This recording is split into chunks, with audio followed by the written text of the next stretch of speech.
এটা মাইলস্টোনের। এটা দিছে জান্নাত, এটা দিছে হচ্ছে এখানে 1 নাম্বার ওই যে কাউন্সিলিং এ যে ডাক্তারটা বসে ওইখানের একটা ডাক্তার জান্নাত নাম। আমার বাচ্চাটা মানে ঘাড়টা এক সাইড বাঁকা হয়ে যাচ্ছে, ঘাড়টা বাঁকা হয়ে যাচ্ছে, তখন দেখি যে বাচ্চাটার মুখটা বাঁকা হয়ে যাচ্ছে।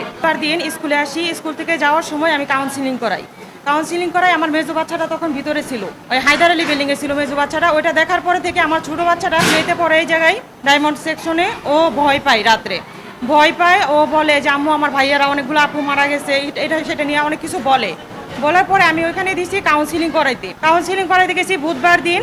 কাউন্সিলিং করায় আমি ওইখান থেকে আমাকে একটা সিরাপ লিখে দেওয়া হয়, ডাক্তারের নাম জান্নাত, উনি একটা সিরাপ লিখে দেয়। সিরাপ লিখে দেওয়ার পরে আমি যখন বাসায় গেছি, বাসায় যাওয়ার পরে আমি বৃহস্পতিবার দিন রাত্রে ওই সিরাপটা আমার বাচ্চাকে খাওয়াই। বাচ্চা বলে কি যে আম্মু তুমি একটু খাও, তুমি একটু না খেলে আমি খাবো না। তখন হাফ চামিচ আমি বাচ্চাকে দিই, হাফ চামিচটা আমি নেই। নেওয়ার পরে আমি সোফা থেকে যে বেডে যাব ওইরকম দেখি মাথা জানি কেমন ঝিমঝিম করতেছে, আমার বাচ্চারও আমারও। তখন আমি দেখা গেছে যে ঘুমাইতে যে জায়গার মধ্যে 1টা-2টা বাজে ঘুমাই, ওই জায়গার মধ্যে মানে বেডে শোয়ার সাথে সাথে মানে আমাদের দুজনেই ঘুমাই পড়লাম। পরের দিন সকাল 10টা বাজে বিছানা থেকে উঠতে পারতেছি না, 10টা বাজে উঠতে পারতেছি না, এরকম 1টা-2টা বেজে গেছে, তারপরও বিছানা থেকে উঠতে পারতেছি না। আমার বাচ্চারও কোনো সেন্স নাই, আমারও কোনো সেন্স নাই। পরে 2টা বাজে আমি লুবানা হসপিটালে গেলাম। লুবানা হসপিটালে ইমার্জেন্সিতে দুজনেই ডাক্তার দেখালাম, আমি এবং আমার ছেলে দুজনেই ডাক্তার দেখাইছি। ডাক্তার দেখানোর পরে ওইখানে বললো যে আমি বললাম যে আমার কি প্রেশার বা ডায়াবেটিস ওরকম কোনো কিছু মানে সমস্যা আছে কিনা দেখার জন্য। ওনারা পরীক্ষা করলো, বলে যে না, সব কিছু নর্মাল আছে।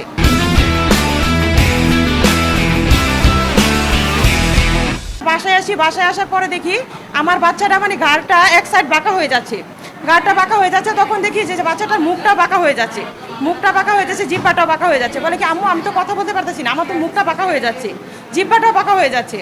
তখন আমি বললাম যে জিহ্বা মুখ বাঁকা, তখন চেয়ে দেখি যে সত্যি সত্যি মুখটা বাঁকা, জিহ্বাটা বাঁকা হয়ে যাচ্ছে। তখন আমি তাড়াহুড়া করে আমি বুকরা পরে আমি হসপিটালের দিকে যাই। আমি কিসেন্ট হসপিটালে যাই, ওইখানে ইমার্জেন্সিতে দেখাই।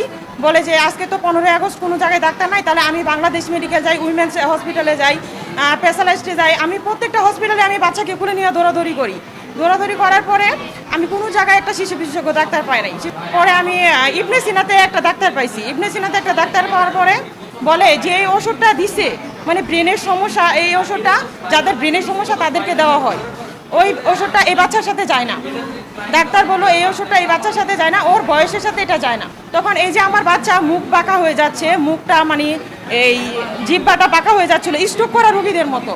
আমি একজন মা, আমি সারা দিন আমার বাচ্চাকে নিয়ে মানে আমি যে প্রত্যেকটা হসপিটালে দৌড়াদৌড়ি করছি, তখন আমার অবস্থাটা কীরকম, আমি নিজে ওরকমভাবে স্বাভাবিকভাবে সুস্থ না।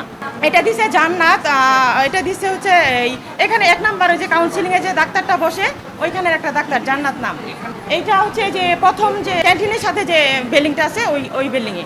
এটা মাইলস্টোনের, হ্যাঁ মাইলস্টোনের, চিকিৎসক মাইলস্টোনে কাউন্সিলিং করাচ্ছে যে ওই জায়গার একটা ডাক্তার দিছে। আমার সাথে কাগজ সবকিছু মানে রিপোর্ট সব কিছুই আছে। এই যে হ্যাঁ সব কিছু আছে, প্রেসক্রিপশন আছে, ডাক্তারের প্রেসক্রিপশন আছে। এই যে মাইলস্টোনের এটা প্রেসক্রিপশনটা, এটা দিছিল আপনার মাইলস্টোন থেকে, এটা দিছে মাইলস্টোন থেকে। আর এটা আমি যে কালকে সারাদিন দৌড়াদৌড়ি করলাম, মানে এটা হচ্ছে এই 15ই আগস্টের যে ফাইলটা, এটা সেটা। ওষুধটা তো এখানে লেখা আছে, আমি কেন নিয়ে আসবো? আমি তো এখানে এসে কথা বললে ওনারা মানে ওনাদের দোষটা স্বীকার করতেছে না, ওনারা বলতেছে এটা কোনো সমস্যা না, এটা যে কোনো বাচ্চার সাথে যায়। আমি বললাম তাহলে আমার বাচ্চা অসুস্থ হলো কেন? তা আমার বাচ্চার যদি কোনো কিছু হইতো তাহলে তার জায়জব কে দিবে? আমার বাচ্চা প্লেতে পড়ে ডায়মন্ড সেকশনে, জয়।